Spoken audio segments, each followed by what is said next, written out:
گزارش می نویسد قتل با جسمی گران بوده و مقتول زنی که ظاهرا خیلی جوان بوده.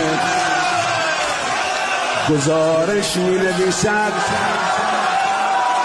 با لگد در راه شکستند و مقتول همان دم اتفاقا پشت آن بوده.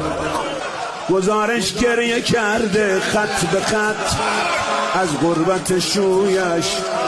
گزارش شرم دارد که بگوید میخ و پهلویش.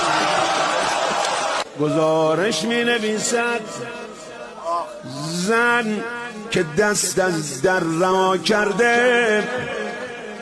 گزارش می نویسد زن کنیزش را صدا کرده.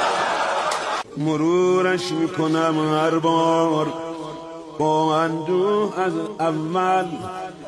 نمیدانم چه بود اینا، گزارش بود یا مقتل. بمیرم این خطش که سالها اندوه جان بوده. جوان بوده، جوان بوده، جوان بوده.